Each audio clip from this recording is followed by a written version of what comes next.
Hello folks, this is Sule again. You're listening to a video for Teamfight Tactics.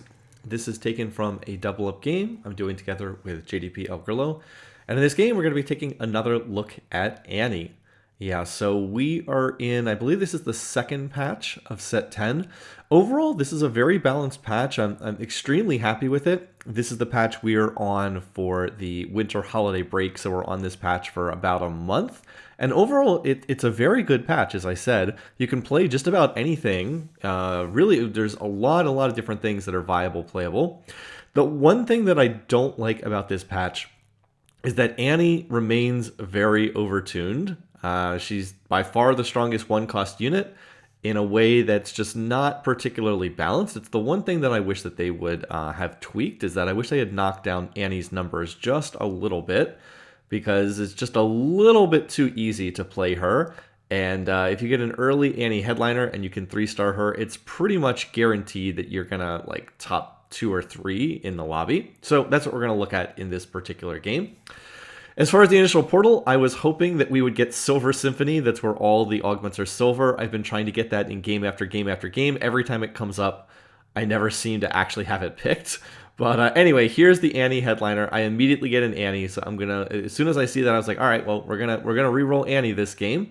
I do see some other people holding Annies on their board, but no one else has the Annie headliner, so that's good, at least not on the first round. It is much easier to play this if you are uncontested.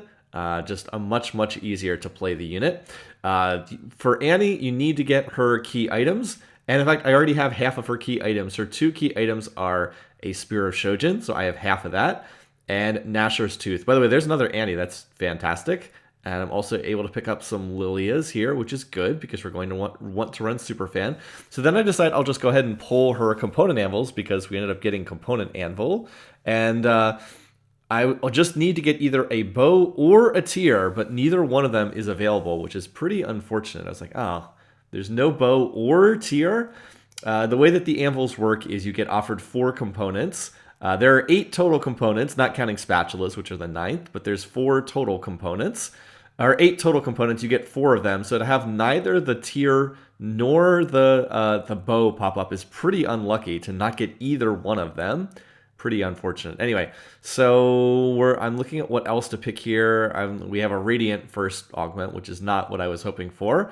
So I'm looking at these. I was like, all right, I'll just take the Lucky Gloves. That way I can probably make at least one other Thief's Glove throughout the game. And the gloves are not going to be that useful for Annie, but I can look to go ahead. By the way, Grillo sends me another Annie. And then once again, no bow, no tier. I'm like, what? I pulled double component anvils. Neither one had a tier and neither one had a bow. The odds of that have to be very low. The odds of that have to be pretty tiny because, as I said, you get 4 components on each one. There's only 8 total components. So to get neither of them is pretty wild to have that happen. So I'm going to have to get a tier and I'm going to have to get a bow from the from the minion rounds, from the minion rounds or from the carousels. The good news is we already have 5 Annies, and the fact that I have those fancy Thief's Gloves, like the Super Thief's Gloves that always roll good items, that's going to be nice to put on frontliners. But yeah, pretty disappointing not being able to get the components I want. Annie really has very specific itemization. You very much want to get the Spear of Shojin, Nashor's Tooth. That's what makes her effective. If you can't get those items, she's a completely different unit. Also made some mistakes here. I should have put that Cassante in. If I had put the Cassante in, I could have sold the Olaf, who's on the board, and the Tom Kench, who's on the bench, and gotten to 10 gold there. So I cost myself 1 gold by doing that. On the plus side, though, I do hit 2-star Cassante, so this is good. 5 Annies, double 2-star frontliners. That's very nice. And so we're just going to look to econ up to 50 gold, and then we can look to try and roll for Annie after that. Now, a quick word about Grillo's board here. He went for the target dummy that starts out with 2 support items, and he got an interesting pair. He got the Banshee's Veil item that gives protection from crowd control, and what's the other thing that gives? And I believe it gives attack speed. Oh, by the way, this person also has an Annie headliner, so it looks like we are going to be contested. But anyway, back to Grillo's point. So he has the Banshee's Veil, which is, as I said, protection against crowd control and attack speed. And then he also has the Aegis of the Legion. Actually, let me just look these up on the cheat sheet, see if I can find specifically what these do. because they're pretty rare and not something that's been around. All right, where are these? Okay, here's these.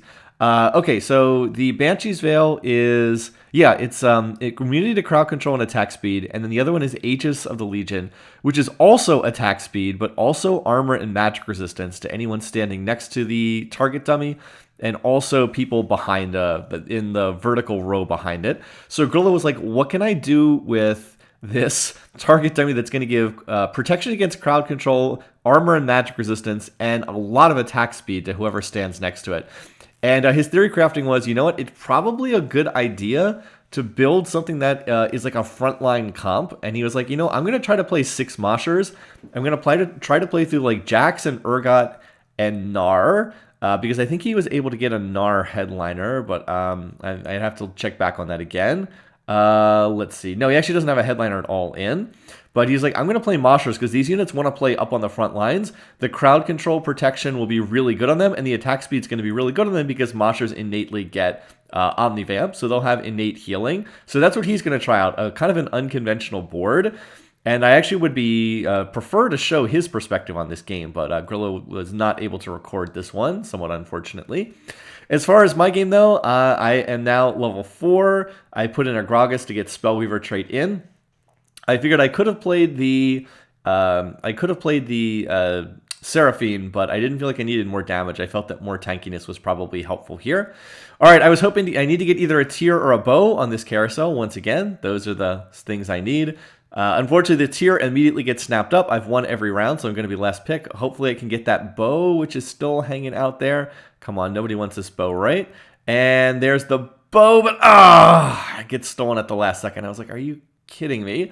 So I'm going to take the Lulu because the Lulu is a 3 gold unit, and maybe I can use the Rod. I was like, oh my god, this is terrible. I need to get a Bow or I need to get a Tear. I just need one of these two. I'm going to reforge this, and oh, God bless. Thank you, Reforger. I'm able to get the Tear I need. And then I decide, actually, I think I have enough front line, so why don't we put in Lulu for a little bit more damage. I want another Spellweaver to amplify Annie's damage. And Lulu's going to give me a little bit more damage and also a little bit of crowd control. So now Annie has, excuse me, now Annie has the Spear of Shojin. As I mentioned, that's one of her 2 key items. The other one is Nashor's Tooth. The two of them synergize together really, really well. And then her third item will come from Superfan's trait. I have not been seeing Superfans so far. I just have the Lilia. But sooner or later, I should be able to find Kennen. And I should be able to find Nico, and they will allow me to get Superfans in. And they'll give Annie her third item, which is a Jeweled Gauntlet. There was a nerf to Annie that was put in place in the first patch. I mentioned we're on the second TFT patch right now. There was a nerf given to her on the first patch, which changed her Superfan item. It previously was a Spear of Shojin. So by the way, there's a Kennen. So she would get a Spear of Shojin from the Superfan's item. And then you would build double Spear of Shojin, getting 1 for free, and then Nashor's Tooth. And then she would cast her ability in 2 auto attacks, and she would just scale up super fast. So it was intended to be a nerf to her to change that Superfan's item from a Spear of Shojin to a Jeweled Gauntlet. And it is actually a nerf, but she's still pretty effective. It's not like Jeweled Gauntlet is a bad item on her. So now you still want 1 Spear of Shojin, you still want the Nashor's Tooth, and then for your third item, the Superfans gives you a Jeweled Gauntlet, which is, again, a perfectly good item. It's not bad at all. So here's the main person who's going to be contesting me on Annie this game. There's someone else who just has a random 2-star Annie on their board, but they're going to sell that and move out of it. This person is also going for 3-star Annie, Infinity Knives. So this is the person I am contesting with, but they're choosing to play Annie on a disco board, which is a really weird decision. Very, very strange playing Annie on a disco board. And they also put a Radiant Warmogs on a Taric, which is kind of interesting. Anyway, because I'm being contested, I'm planning to roll down on, and I got another Annie from Grillo. Thank you very much. So we're on 6. I believe they're only on 4 over there. Because I'm being contested, I want to roll a bit on level 4. So next round, I'm going to be, the last round, I'm level 4. This is the very common roll down timing for 1-cost units. You roll down on stage 3-1. Because it's right before you level to level 5, and it's where you still have the best odds to get the 1-cost units. By the way, this is a tremendous drop here in terms of units. I get a Echo, and I get a Nico. So that's going to make it possible for me to play Superfan once I level up. And I also get the bow I need. So thank goodness. Now I have the Nashers plus the Spear of Shojin. That's exactly what I need. And then Annie's last item, as mentioned, will be from Superfan. Okay, so now we're going to roll at least some gold here. I'm trying to figure out my bench. I'm trying to figure out how I can play this. So we're gonna take out the Cassante because we don't need that. And then I'll play the Kennen on level up so that I can get Superfan in. I managed to hit the 2-star Jack, so I'm going to send that over to Grillo. There's another Echo. I'm not seeing Annie's here. There's 2-star Kennen, so we definitely need to play that. So we can put that in. And then, yeah, I'm kind of fiddling around here. So we do get the Superfan in for Annie. By the way, so I did find one Annie. I didn't find that many Annies, but I found a lot of other good stuff. I was able to find, 2 out of 3 Echoes. And then I found 2 Lulus as well. I also hit the 2-star Jax that I'm going to send over to Grillo. So that's going to help his Moshers board out. We're hoping he can make Jax 3-star. And so now Annie has the Jeweled Gauntlet as well. So now Annie's itemization is finished, which is going to be pretty nice to have. I'm hoping I can win this and keep full win streak going. But unfortunately, I get reinforced on. And it looks like it's not going to be quite enough for me to win, even though Grillo comes over as well. It's 2 boards against me. Unfortunately, that is going to bring my win streak to a close, and then I need to get this Nico, so I will sell the Lulu for that. All right, it's time for next augment. So the honor roll might have been good earlier, but not so much now. I'm going to take Cybernetics Bulk because I'm going to have to spread out my items to a certain extent, and I think that that's a little bit better. All right, so Seraphine goes in for KDA. And now I have my send back, so I'm going to be able to pass this over to Grillo. So there's the 2-star Jax. And I'm going to get back up to 50 gold, and then I'm going to continue slow rolling for the last 2 Annies. I'm also trying to continue to check this other board. By the way, somebody has hit a very, very early 3-star Senna. That's not good. Looks like this person is on 0 gold, and they only have 4 Annies. So, ooh, that's not good. Not sure what they did with their econ, but they rolled it all the way down, and they only have 4 Annies. So, yeah, that's not what you want. I don't think that they managed their econ properly, and I don't think they're building the correct board for this either. The augment that I took was Cybernetic Bulk. I'm going to have to spread out items because, like I said, I already have the Thief's Glove on Lilia. I might transfer that to someone else later on in the game, but she has the Thief's Glove. Nico, I've put a Sunfire Cape on. And then I'm going to have to put at least 1 item on Kennen and on Echo so that they can get their true damage bonus activated. Definitely want to get that in play. So I'm going to have to spread items out a lot. We might as well get Cybernetics benefit from them and get additional health. So here I'll roll down to 50 gold looking for Annie. I don't find Annie, unfortunately, but I'm still only 2 away, so that's not so bad. And I think I put this cloak on Kennen at some point, just so he can get the cybernetic benefit and his true damage benefit. Oh, I guess I can't get true damage benefit yet because there's no Echo on the board. I will have to put Echo on the board to activate that. So Grillo is on 7 Jaxes right now. He's mostly playing through the Gnar. He has Gnar 2-star, which is his main carry. I would be happy to send him more Gnars, but I really have not seen that unit in particular. Anyway, I did lose 2 rounds in a row there. Grillo is still maintaining his win streak. Although there are some there. The person who has sent a 3-star is probably the strongest in the lobby just for the moment. I'm not sure that we would beat that person. I love these items that Lilia keeps rolling. I mean, Lilia is a 1-cost unit, so she's not that amazing of a unit, but she keeps rolling great stuff. You know, she's got the thing that gives her the perfect Thief's Gloves items.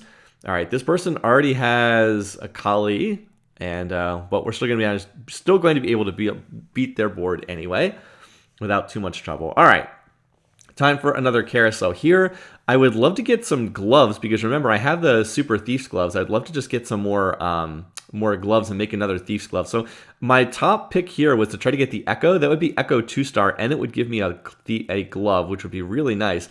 Unfortunately, someone else takes that, so I was like, all right, I'll take the Mordekaiser. I'm not going to be able to play Mordekaiser, but this does get me half of another Thief's Glove, so that's going to be nice. I guess it could also be maybe a Hand of Justice on somebody or something like that. But anyway, we'll figure it out sooner or later. Then there's an Ari in the store. Okay, I'm pretty happy with that. We'll just play the Ari over the Seraphine because they have the same traits. And then this is a gift round for double up. Excuse me. And I'm going to ask Grillo to send me 3 components out of the different options here. And oh, look at this. There's another tier. Well, looks like we got a blue buff for Ari just like that. So that's going to help my board out. And so now it's going to be the Ari and it's going to be the Annie working together. So I'm still rolling for these last remaining Annies. Come on, can we get more? There's a Lilia. If I wanted to sell the Lilia and replace that Thief's Glove, I could do that. But there's also a Seraphine. I am going to want to play Seraphine eventually on this board. Always the issue, you start to run out of bench space here. Well, I can't really sell anything here. Even as I run out of bench space, I can't really sell anything. So I am up against the other person who's playing, or no, Grillo's up against the other person playing Annie right now. They're up to 6 Annies. I'm on 7 Annies, but they have no gold. They're level 5, 0 gold. I'm level 5, 50 gold. So I'm literally getting double the gold to roll with on every single round that they are. Looks like a pretty close round. Come on, Annie, can you get your cast off? Looks like with Grillo's help, I'm going to win this. By the way, Grillo's just kind of been carrying me to some extent here thus far. He still hasn't lost a round yet, which is really, really cool. I think we actually ended a win streak there. And anyway, now it's the gift round for Grillo, and I believe he takes the spatula, if I remember this correctly. There's no mosh or spatula in this game, but he figured he could probably make something out of it. There we go. So he's going to take that. Now I'm going to keep rolling. There's another Annie. Excellent. So I need to clear out bench space for something. And now I'm on 8 Annies. Can I find the last one? Oh, okay. That was pretty painless. Considering that someone else was contesting, we hit that pretty easily. And now the goal is going to be to power level. We don't want to reroll for anything else. We don't care about 3-starring any other unit. Annie's the only one that matters. Now we're going to look to push levels and just try to get up to level 8 as soon as possible. Get more Spellweavers in, get more KDA in, and just build out the board from here. Echo in particular needs to go on the board because he's going to make Sentinel and True Damage traits, which is going to be very, very nice for me. Here's the other Annie player. As mentioned, they have 7 Annies. They also only have 10 gold. They also have a lot of items sitting on your bench. And now that Annie's a 3-star unit, she's just ripping through the enemy team. It's not even close. Look at the damage she's putting out. This is pretty wild how easily she's just cutting through them. Yeah. So together with Ari, the two of them just absolutely blow up this whole team. And we're going to be back on a modest win streak once again. All right, while we have a minute here, let's cover what Annie does. As I did an Annie video before, but she's pretty omnipresent in this set. It doesn't hurt to cover what her abilities are. Ability is officially called Disintegrate. It is a very simple active, just deals magic damage to the current target, costs 50 mana. You do want to try to get Emo trait in for Annie if you can, because it cuts her mana cost by 20%, takes her from 50 to 40, and that means that she needs 1 fewer auto attack to get her cast off. So anyway, the active is just deals magic damage to the current target, but also has a passive effect. After 4 casts, gain 50% attack speed. That's permanent. She gets 50% attack speed for the rest of the fight. End cast deals magic damage to another nearby enemy. So she starts hitting 2 targets instead of 1. That's really quite strong. 50% attack speed after she casts 4 times. She really shouldn't get this. They could just probably remove that entirely, and she would be a lot more balanced. And then she also starts hitting 2 targets instead of 1. Her damage also ramps up enormously at 3-star too. Her damage is 295% of AP at 2 stars, goes to 440% at 3 stars, so goes up by like 50% when she gets 3-starred, which is pretty wild.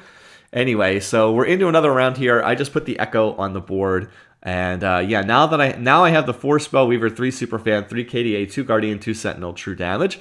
We're up against a Senna 3-star, which you would think would be better, but no, actually it's not better. We actually beat that board pretty easily. Now, there were some flaws in terms of how that board was built. There wasn't enough front line over there, but still, we just cut through them so easily. Now it's time for another Prismatic, and again, Cybernetic Uplink is perfect. I have a spellcasting board, so extra mana generation is really nice, and I'm spreading out my items for Cybernetic Bulk already, so of course I'm going to want to continue spreading out the items. Every single unit on the board has an item, with the exception of the Seraphine. I have really good items on Ari. Blue buff plus Gnasher's Tooth is fantastic for her. Gnasher's Tooth means after you get attack speed after you cast. Well, Ari casts constantly, so it's going to be easy for her to stack that up.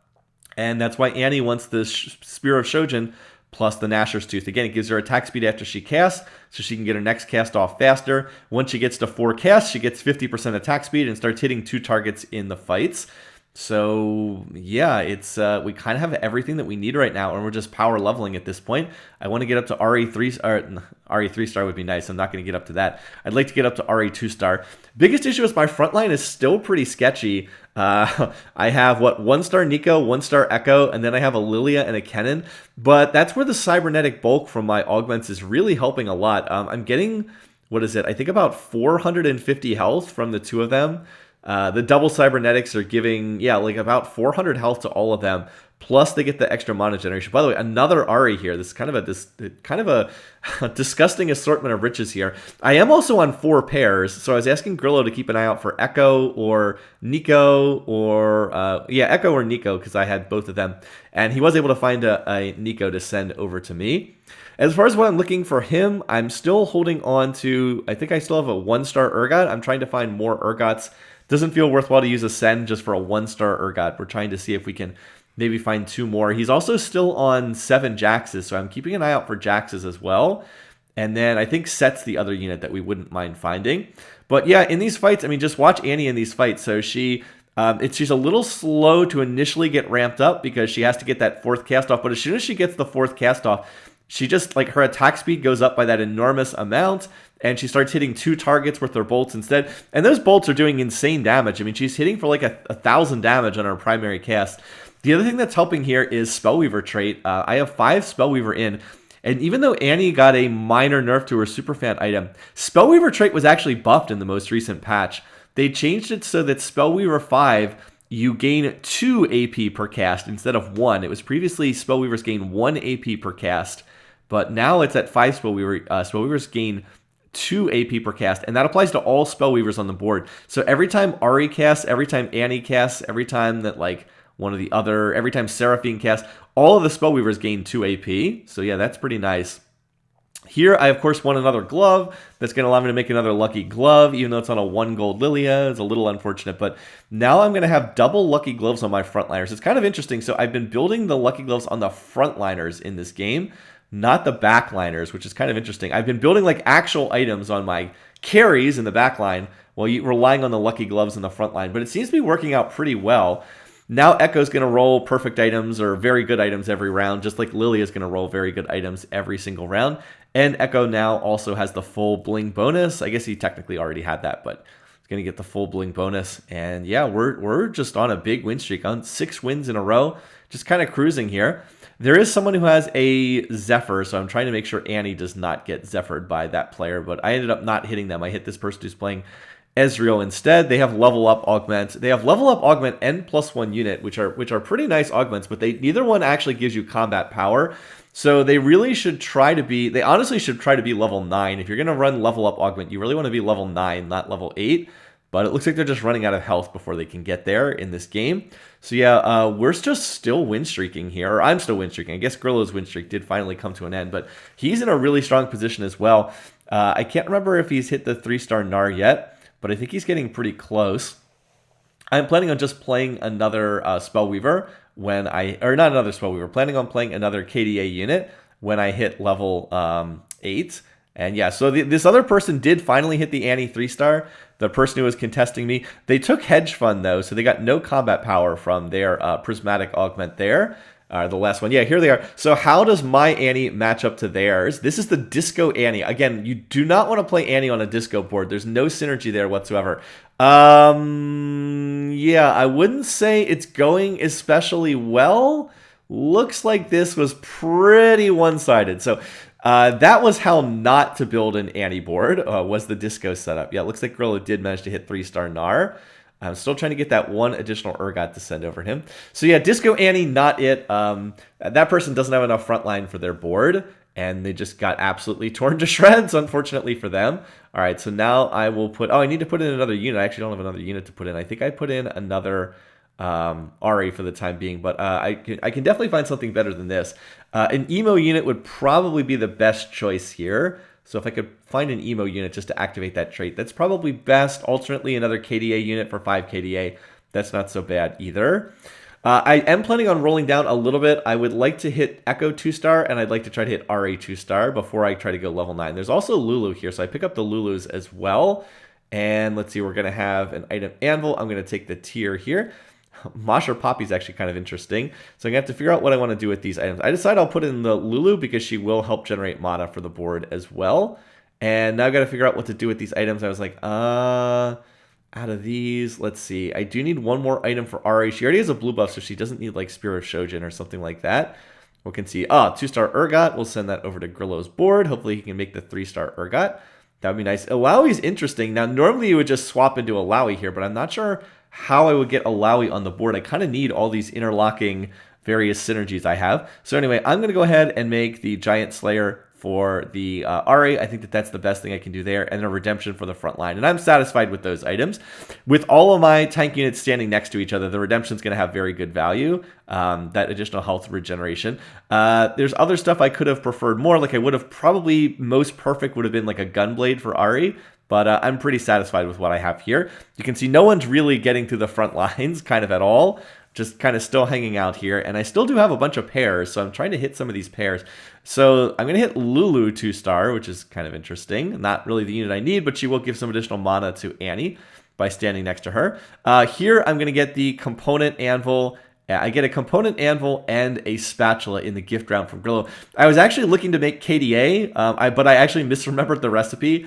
I forgot that KDA is Rod plus Spatula. The tier plus Spatula is Emo, but then I was like, that's actually pretty good. I actually did need Emo trait for Annie, so getting that in is perfectly fine. I'm pretty happy with that. So yeah, I'm still rolling here. I'm having a little trouble finding this last Ari. Ari's pretty heavily played in the lobby. There's also an Akali, but that's a headliner, so that's not going to help me. Now I don't need any Emo units. And I guess I'm going to stop here for the time being. So it has been a bit of a disappointing roll down. Again, I just want to try to hit Ari 2-star and Echo 2-star. I've not been able to hit either one of them. So yeah, not ideal. But I would just feel a lot safer if I could have those two units. Still, the Emo is really nice. It's going to cut 20% off of Annie's mana cost. So now instead of 50, her mana cost is 40. So she is able to cast with one fewer auto attack on her Shojin. That's going to ramp up her damage a bit faster. Here we're up against the true damage board. This is definitely the strongest board in the lobby, is the person who has true damage 3-star Senna. Now it's time for the other gift round for Grillo. This is the last gift round of the game. He's going to take the Spatula and Component Anvil. He still had a leftover Spatula from that first one I sent him, so he can just make a Tactician's Crown off that, which is definitely going to be the best thing that he can do. Anyway, so we are getting down to the end of the game. And one thing I want to point out is just how easily my board has been winning these rounds. I believe I'm on a 10-match winning streak here. 10 rounds in a row. By the way, then I see a Ziggs. I was like, oh, we'll just play the Ziggs over the whatchamacallit? What's her name again? There's the Echo, so that's pretty nice. The Lulu. But like, look at my board. Like, my board's won 10 rounds in a row, and most of them haven't really been that close. And it's not like I've needed Grillo to come in and save me in these rounds. Look at this true damage board. So they have I think they have 6 true damage in. They have Kiana. They have a 3-star Senna over there. This is a very strong board, but like, I'm still winning this round, and like, it's a close round, but like, their board is so much more expensive than mine, and I'm still winning. Anyway, look at Annie. She did 9,700 damage. She did triple the damage of Ari in that fight. This is a 1-cost unit. Like, this is not how this should be functioning. This unit is way too strong for what should be at the 1-cost tier. She should be falling off, and Ari should be taking over as the main carry, but that's just not happening. Annie is still the main carry. Ari is the secondary carry. Now, I'm hoping I can get this Ari off carousel, and apparently I can. Nobody wanted it. That's great. Now if that's 2-star Ari, now I don't have to keep rolling. I can just go straight to level 9. And the Rage Blade's a good item on Ziggs, so I've got a user for the Rage Blade as well. But again, Annie should be falling off in the late game, and it's just not happening. She's still the big carry for my team. Like, this is just not balanced at all. By the way, Grillo's on 8 Jaxes, so I'd really like to get him a Jax if I could, but I have not been seeing Jax since the very, very early game. I also want to point out my front line in this game. Look at the units I'm playing for front line. I have not moved into like 4 and 5 cost units. What am I playing? I'm playing Lilia. She's a 1-cost unit. I'm playing Kennen. That's a 1-cost unit. I'm playing Echo and Nico, which are 3-cost units. I mean, okay, yes, they have good tank itemization. Yes, I have double cybernetics that's giving them a lot of additional health. I've got the Super Thief's gloves helping me out, but like, I don't have like it's not like I have Blitzcrank in there. It's not like I have Ilawi in there. These are 1-cost and 3-cost units, and like, they're tanking really well, or at least they're tanking long enough for Annie to kill everything, which doesn't seem to take very long in these fights. Yeah, once again, Annie, 10,000 damage. The 2-star Ari is still getting out damaged by this enemy team, and yeah. So this is just not very well balanced, and as I said, I think it's my least favorite thing about the current patch. Annie is just too strong. a superfan Annie's board is very easy to build. You never have to do a transition. Like most of these boards, you kind of have to transition from early game units into late game units. It's kind of the difficult thing to do. You just don't have to do this. I'm still playing all these early game units, and like it just doesn't matter. I'm on a 12 match win streak anyway. Yes, my itemization's very good in this game. Yes, I've had good augments, but still, I mean, it's like, come on. Like, I should not be win streaking this hard with like Lilia and Kennen up on the front lines and a 1-cost Annie that's still carrying my team. Like, once again, who's going to do the most damage in this fight? It's not the Ziggs. It's not the Ahri. It's going to be the Annie that kills everything. Yeah, 9,000 damage. Once again, Annie's the one who's dealing all the damage in this fight. All right, so I thought that was it. They were on 1 HP. I thought that was the end of the game, but unfortunately it turned out that they still had 1 life left, which was, I could have known if I had looked at their health bar. Apparently the health bar is red if they're really going to go out on the next loss. So that was a mistake. I typed GG because I thought the game was over. I didn't mean that in a mean way. I literally thought that they were going to be out of the lobby right there. But then this team apparently did not like that and took offense at me typing GG, because how can you even say GG when your RNG hits everything and we don't? Poor sport. I was like, I thought that was the end of the game. I'm sorry. I didn't mean that mean. That wasn't me taunting you. I'm just trying to type GG. I always do it at the end of the games. So I felt a little bad about that, but also they're like, how can you even type that when you hit everything and we don't? I was like, oh, okay. I mean, I guess so. Grillo's playing a 6 Moshers board, which is not a meta board, so I'm not sure you can say he's hit everything in this game. All right, one more round here to go. I'm going to put in Akali, because that's going to activate 3 KDA, or 5 KDA, and then I'll just put an item on her so she also gets the cybernetics benefit. I'm not expecting this to be terribly close. Still, it is remarkable that I want a 13-match win streak. I don't have a single 5-cost unit on my board. Yes, I've 2-starred everything. Yes, oh no, that's not true. I have Ziggs. I do have Ziggs. Do have the 1-star Ziggs. But I wouldn't say that we necessarily hit everything in this game. Like, I did take Ahri off, I did have to take Ahri off Carousel to hit 2-star Ahri, so I don't know. And I did have a lot of trouble finding the items I need. I had to reforge the items I need. But anyway, you get the idea. I'm not going to type anything here at the end of the game. Annie did 10,000 damage. Grillo once again won his round. We never got him 3-star Jax, though. He ended up stuck on 8 Jaxes. He was on 7 Jaxes so early in the game. Never got the 8th one. He ended up on 8 Urgots as well. So his board could have been much stronger as well. He did random his way into a 3-star Lux at the end of the game. So his board was quite good as well. But yeah, in any case, we were able to win. And that actually promoted Grillo to Platinum for double up and me to the new Emerald tier. So hooray for that. Anyway, I wanted to do this video, not an especially close video, but that was kind of the point. The point is kind of that Annie is just not a balanced unit. And if you can hit the Annie early, it's practically a guaranteed high finish. So I wish that they would do something about this, but I don't think they will. In any case, thanks for watching. Thanks for listening. Hope you enjoyed this. Until next time, take care, folks.